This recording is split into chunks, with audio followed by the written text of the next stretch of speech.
Christiana Moreau, artiste peintre, sculptrice et écrivaine. Après avoir fait de nombreuses expositions de peinture et de sculpture pendant plus de 30 ans, je suis passée à l'écriture. J'ai publié mon premier roman en 2017, La sonate oubliée, aux éditions Prélude et au livre de poche. Ce roman a reçu plusieurs prix, dont le prix des lecteurs Club, et il a été traduit en Italie. Après ce premier livre, j'ai ensuite publié un livre tous les 2 ans. Ils ont été traduits dans plusieurs pays, primés. La Dame d'Argile a reçu le prix Michel Tournier. La Nuit de la Tarentelle a reçu le prix des Rotary Club de langue française.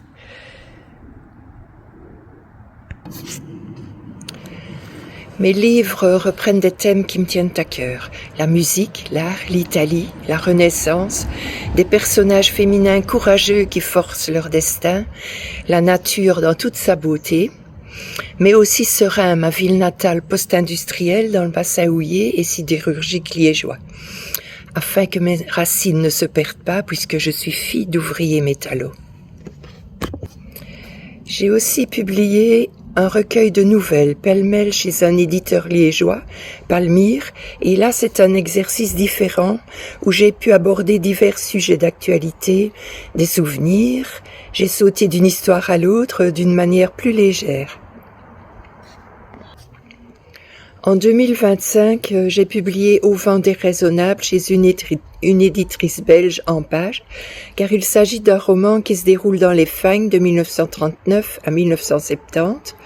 Les Fagnes sont un personnage à part entière et jouent un rôle de premier plan dans mon livre. On peut en découvrir toute la beauté, les légendes, les dangers, hélas, revenus au devant de l'actualité en cet été 2026.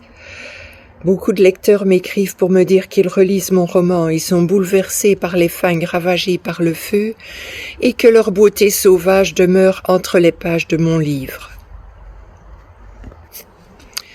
Mon 6e roman, La petite fille du tableau, va bientôt sortir en octobre 2026 chez Ampage.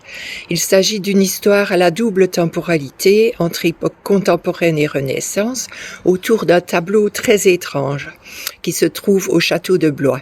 Ce roman aborde plusieurs thèmes comme la parentalité, l'alcoolisme, la diversité et l'inclusivité, mais aussi la peinture.